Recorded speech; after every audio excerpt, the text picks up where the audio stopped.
Her parents sold her because of infertility until a lonely lumberjack with 4 children took her in. She's pretty, but she can't bear children. What good is she? A barren tree. Please, please don't. Amelia's voice trembled as her father shoved her forward, making her stumble into the dusty center of the market square. Men laughed, women whispered, children watched wide-eyed from behind apron skirts. The spring wind carried the stench of manure and smoke, but nothing stung more than the shame in Amelia's chest. Her father, once a respected cattle broker, now a bitter man chasing debt, turned to the crowd. Half the price of a steer, folks.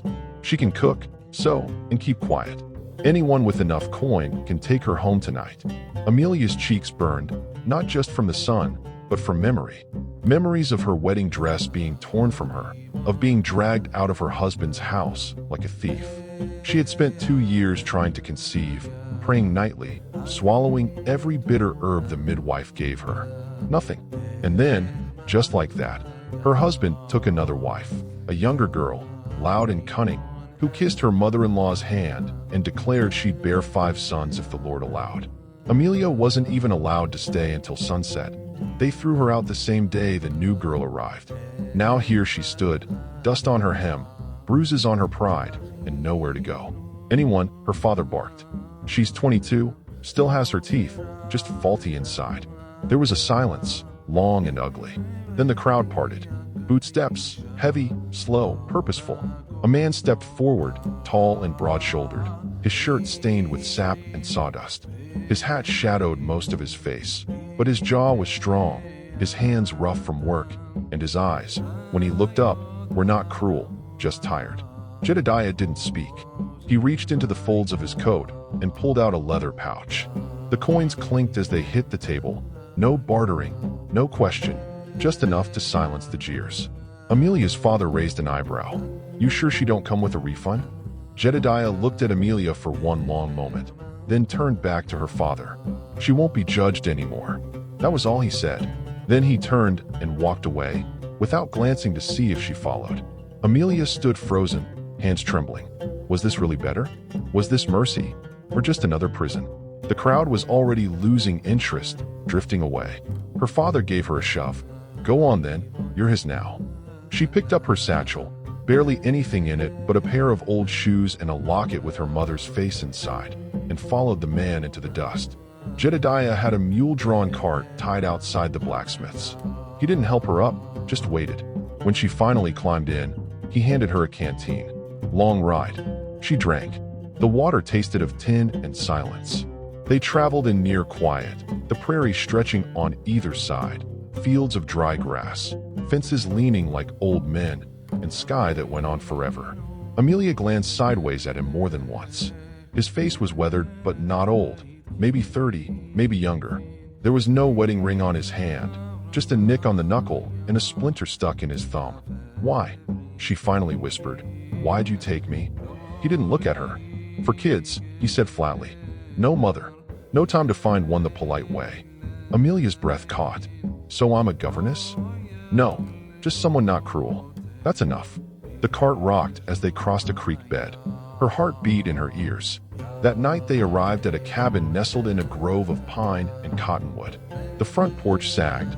A wagon wheel leaned against the barn. Chickens scattered as they pulled in. 4 children peeked from behind a curtain. 3 boys, 1 girl, all with red cheeks and wide, suspicious eyes. This is Miss Amelia, Jedediah told them. She'll be staying. The youngest boy, barely 3, toddled over and wrapped his arms around Jedediah's leg. Jedediah picked him up with one hand and opened the door with the other. Room upstairs, he said to Amelia. Warm water's in the bucket. She climbed the stairs, her legs shaking. The bed was small but clean. A single window overlooked the field. She sat on the edge and wept, soft and without sound. She had not chosen this, but for the first time in weeks, no one asked her why she was broken, and no one demanded she be anything else. Jedediah's cabin stood quiet at the edge of the pine woods, like it had always been there, grown from bark and time. The roof was patched with cured hides. The porch creaked under every step, and there was no front door, only a blanket nailed over the frame to keep the wind out. Inside, the air smelled of pine resin, old bread, and children's socks. The four little ones weren't saints. They were wild, like pups, quick to scatter, slow to trust. The oldest boy, Thomas, tested Amelia with narrowed eyes. The second, Ethan, was louder, always hungry. The girl, Clara, clung to her father's pant leg like a burr, and the youngest, Benjamin, could not say her name yet, but followed her shadow like it was safer than his own. Amelia started slowly.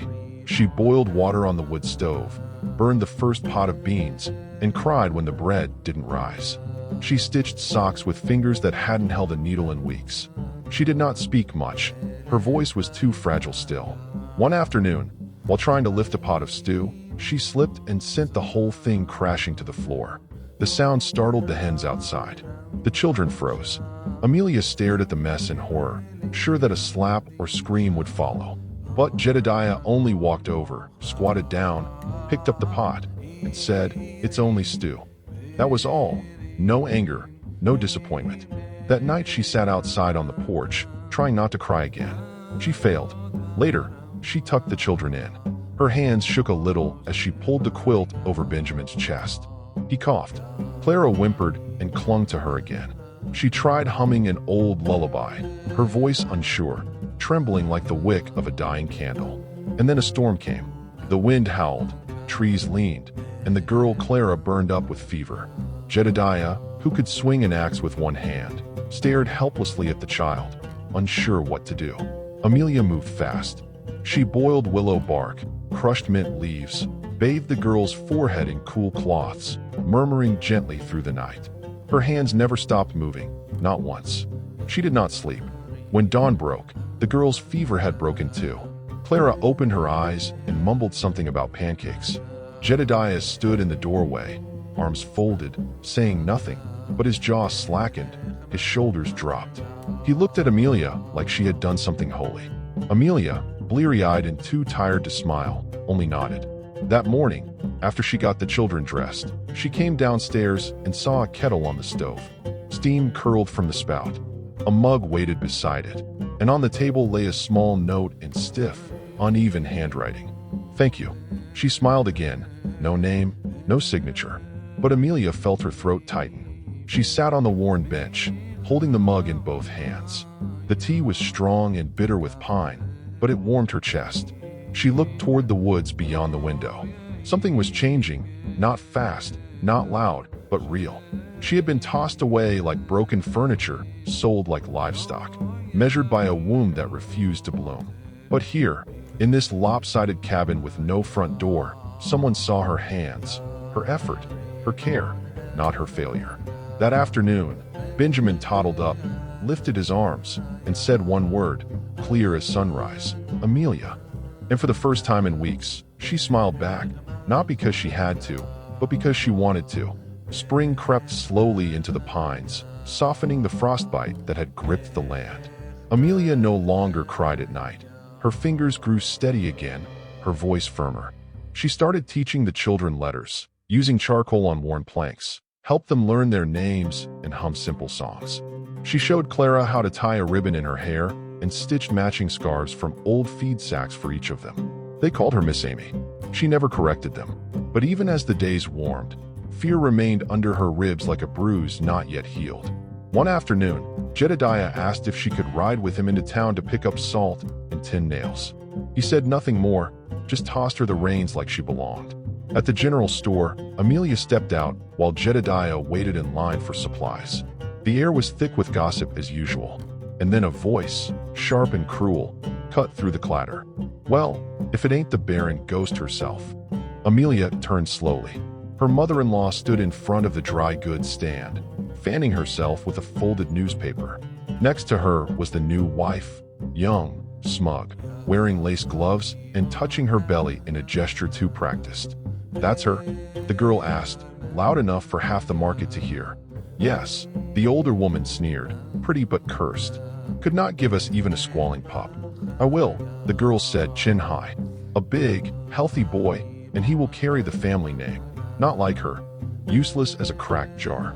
Amelia's hands balled into fists at her sides. She did not speak. Her throat was thick with everything she would not give them.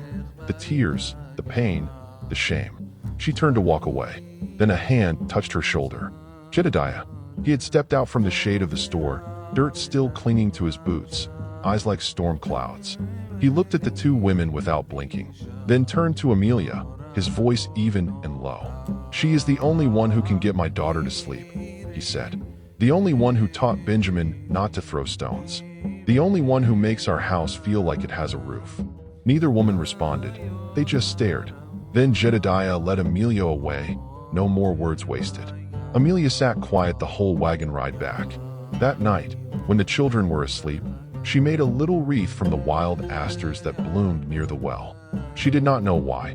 She just needed to make something soft with her own hands again. Weeks passed. Then the whispers began. The new wife, so proud and fertile, still had no child. Her belly stayed flat. Her voice grew sharper. She refused to go to church. Whispers turned to rumors. She had taken up with a male rider from the post station. Desperation drove her to a dangerous plan. Fake a pregnancy by any means. But truth has a smell, and it clings. Her husband found out. The news spread like fire. He kicked her out, tore down the nursery curtains, cursed the lies. He aged a decade in days. Then one morning, Amelia was in town buying flour when he appeared, her ex-husband. He looked worn and wrinkled, hat crushed in his hands, shame on every line of his face. "Amelia," he said, soft and broken, "I was wrong. I see it now. You are the only woman who ever truly cared for me. The only one who—" She raised her hand. "I remember the day you let your mother spit on me. The day you threw me out like a spoiled meal because my body could not do what yours could not either." "Huh." He swallowed, eyes darting. "I was a fool." Amelia stepped forward, voice steady. "I have 4 children who hug me when I wake up. I have a man who never asks what I cannot give, only what I want to share. My house is full of warmth, of laughter, of peace." She paused. "And I would rather sweep ashes for Jedediah than sit in your parlor like a porcelain trophy." He opened his mouth, but said nothing. She turned and walked away. From across the street, Jedediah stood, holding a sack of rice. He had seen it all, heard it all. His face held no pride, only something deeper, gratitude and love, not born of pity, but of choice. Chosen not once, but every day. The sky was streaked with ash and orange, a tired dusk settling over the valley, when Amelia stepped out to the well. She had forgotten to fetch water for the morning. The children were asleep. The night was quiet. She did not notice the man at first. Gus, the trapper from down the ridge, half drunk as usual, leaning on the fence post that bordered their property. "Well, look who it is," he slurred. "The pretty little mule Jedediah dragged home from the market. Thought you were barren, but heard you've been raising kids just fine." Amelia stiffened. "It is late, Gus. You should head home." He chuckled. "Just wanted to look. Jedediah keeps you locked up tighter than a coin purse." She turned to leave, but he moved fast, too fast. His hand closed around her wrist, rough, unwashed. The grip tighter than necessary. "Come on now," he breathed, reeking of sweat and whiskey. "You owe us all a little smile after all that gossip." Before she could scream, before she could wrench free, a shadow moved like thunder from the barn. Jedediah. He was there in an instant. No words, no warning. One punch, clean, fast, straight to Gus's jaw. The man crumpled like wet canvas to the dirt. For a moment, all was still. Even the wind seemed to stop. Jedediah stood over him, chest heaving. Blood trickled from his knuckles. Amelia stared, heart pounding, but not from fear. She had never seen Jedediah raise his voice, let alone his hand. Gus groaned on the ground, but Jedediah did not look at him. He turned to Amelia instead, eyes dark and wild. "You all right?" he asked, voice low. She nodded, but her eyes were glassy, her hands trembled. "I'm sorry," she whispered, though she was not sure why. Jedediah stepped closer, untying the red kerchief from his neck. Gently he reached for her hand, the one Gus had grabbed, and wrapped the cloth around her wrist. "No one touches you," he said, "not unless I say." His voice was not angry, just firm. Final. Then he looked at his own hand, bruised, bleeding, and shook his head. "Damn fool," he muttered, more to himself than her. Back inside, Amelia washed his knuckles. She used boiled water and a clean scrap of muslin. The room was silent, but full of tension, of something unnamed. "You did not have to," she said quietly. he would have left. Jedediah looked at her, eyes softening. He should not have grabbed you. She dabbed at the blood. Still, you do not even like fighting. I like less seeing someone hurt you. She blinked hard, breath catching. I cried, she admitted. But not because I was scared. Because no one's ever stood up for me like that. He said nothing, just looked at her like she was something delicate but not breakable. Something worth defending. When she finished, she sat back. He flexed his fingers. Thank you, she said. Jedediah shrugged. I reckon I don't want a world where folks like him think they can talk to you that way. She smiled, small and grateful. Her wrist still ached, but her heart, for the first time in years, felt held. Outside, the stars were sharp and bright. Inside, a man who never raised his voice had finally raised his hand for her. And she, a woman always told she was too little to matter, had been shielded like something precious. It was not love yet, but it was the shape love might take. It was a morning lined with frost, the kind that clung to fence posts and left breath visible. Amelia was kneading dough in the kitchen when the scream rang out across the yard, sharp, high, and unmistakably one of the children. She dropped the bowl, flour flying into the air like snow, and ran barefoot across the packed dirt. Jedediah's youngest son, Caleb, was crumpled near the woodpile. His leg was twisted awkwardly beneath him, the axe lying nearby, its edge streaked with red. Oh, God, she whispered, dropping to her knees.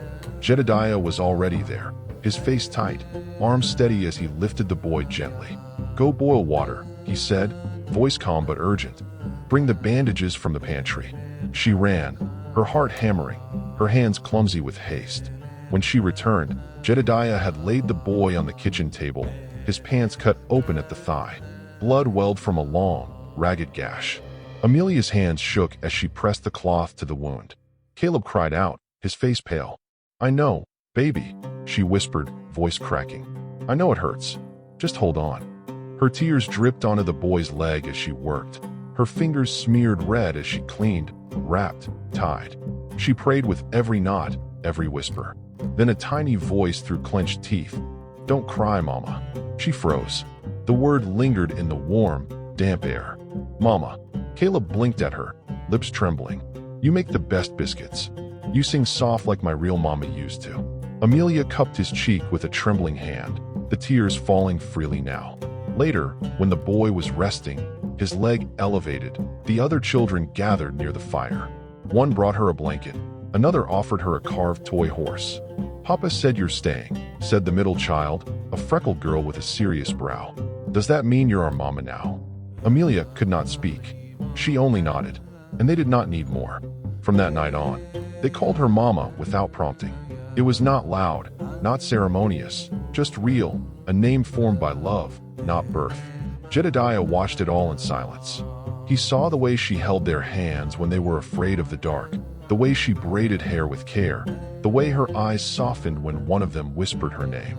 That night, after the house had gone still, Jedediah stepped out onto the porch where she sat alone under the stars.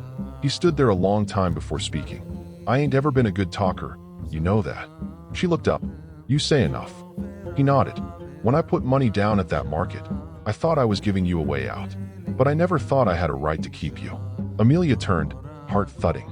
I figured you'd leave once you had your footing, he continued. And if that's what you want, I won't stop you.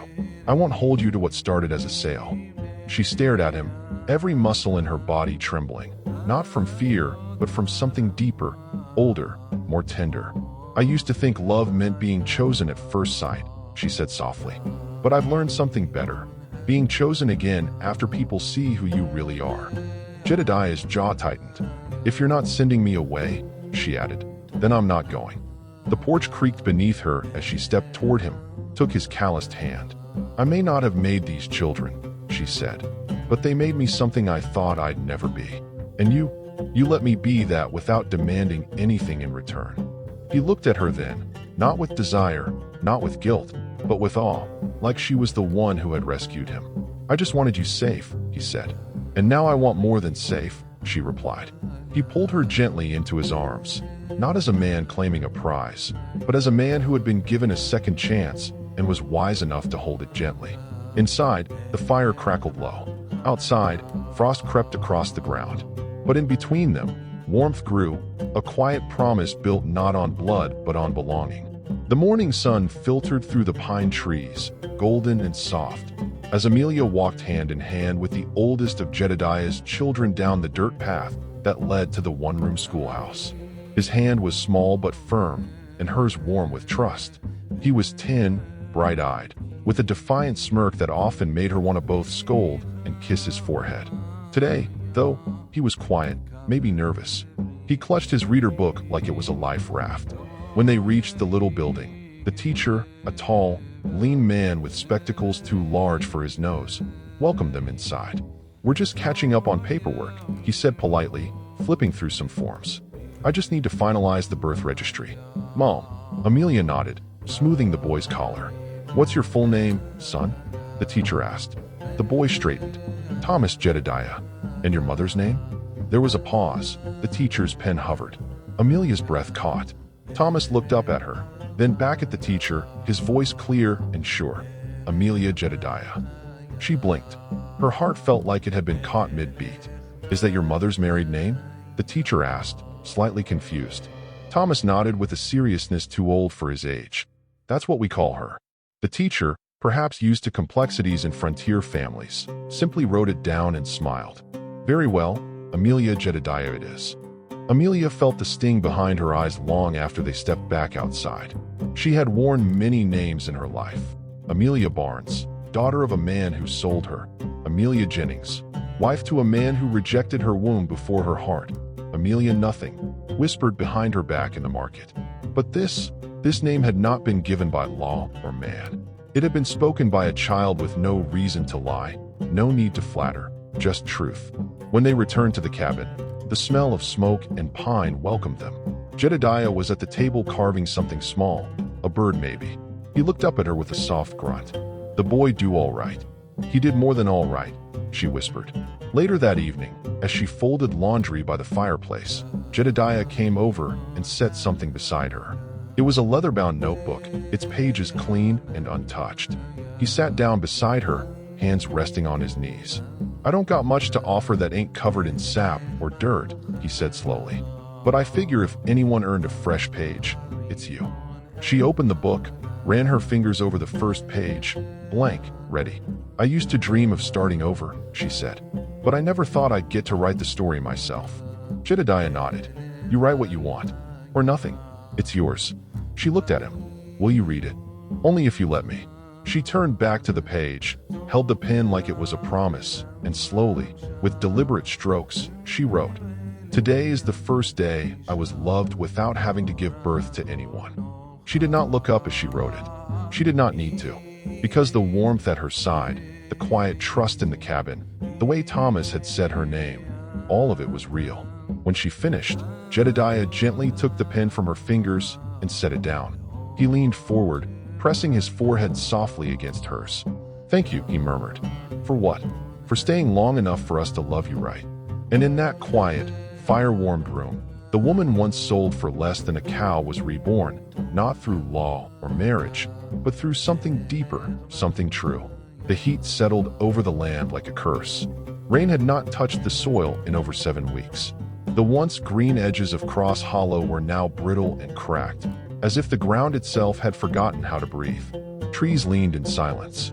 The creek behind the house, once lively with frogs and laughter, had thinned to a muddy trickle. Crops withered under the relentless sun. The corn died first, then the beans. Jedediah did not say much, but his shoulders carried more weight with each passing day. He worked longer, ate less, and came home with dirt in his hair and defeat in his eyes. Amelia watched the children count potatoes like marbles. She heard their stomachs growl at night, though none complained. Even the youngest had learned to be brave when there was nothing left to cry over. But Amelia would not accept silence. Not now. She woke before dawn and filled every bucket, pot, and wash basin with water from the deepest well. Then she pulled a scarf over her hair, wrapped her hands in cloth, and marched toward the dead garden. She dug, even when the earth was hard as stone. She broke the dirt open, turned it over, made room for roots, even where life seemed unwelcome. The other workers watched her. Some shook their heads. A few offered to help, but she refused. This was her fight. Every morning she watered the patch. Every evening she checked the soil. When the leaves sagged, she sang old lullabies as she poured water gently at their base. One afternoon, Jedediah stumbled through the door, face pale, knees buckling. She caught him before he hit the ground. "Just tired," he rasped, waving her off. But she felt the heat on his skin. He burned with fever. For 2 nights, Amelia stayed beside him, wiping sweat from his brow, spooning broth into his mouth between fits of coughing. She spoke softly, stories of green hills and warm bread, though her voice trembled with fear. One night, as the wind howled like a ghost against the shutters, Jedediah turned in his sleep. His hand reached out blindly, and he muttered, "Amelia, do not leave me. Not you too."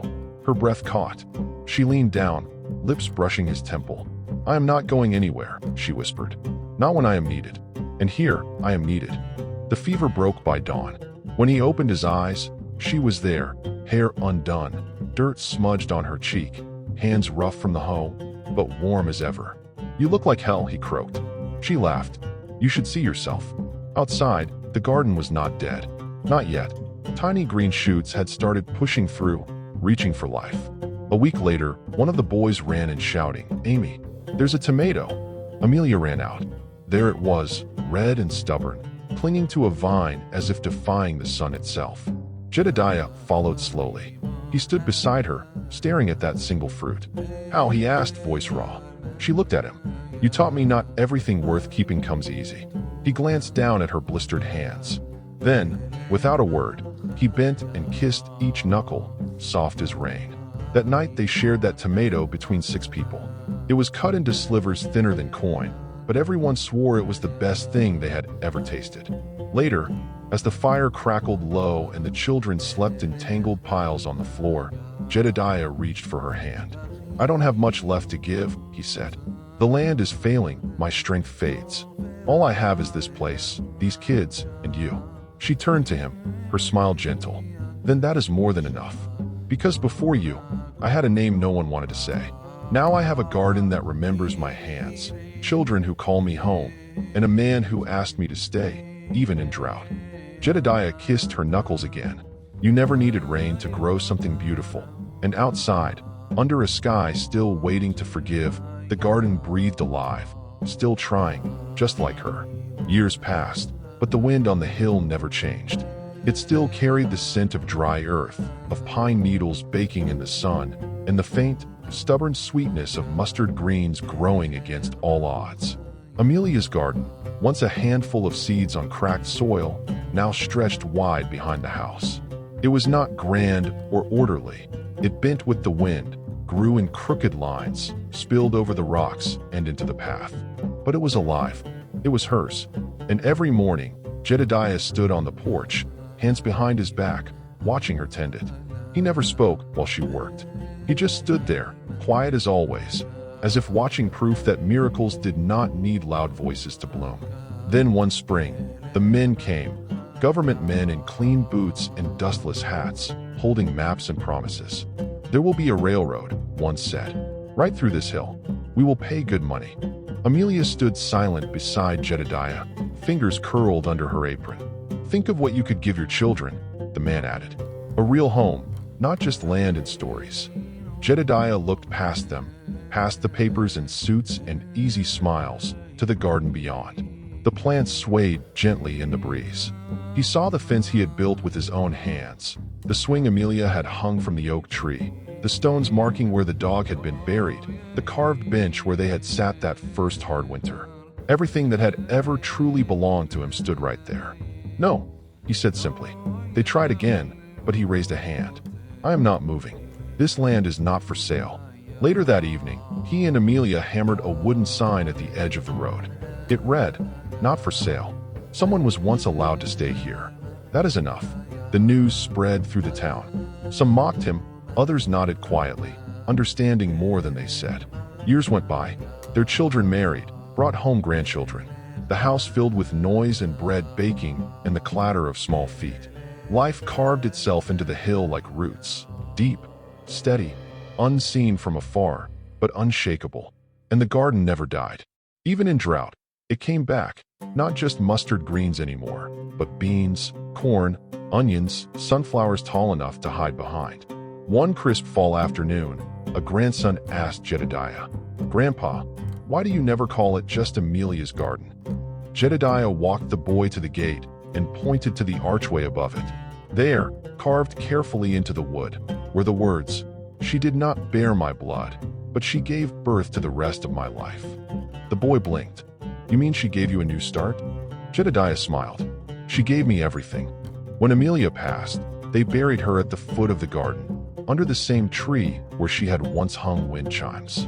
On the stone, Jedediah etched one line by hand.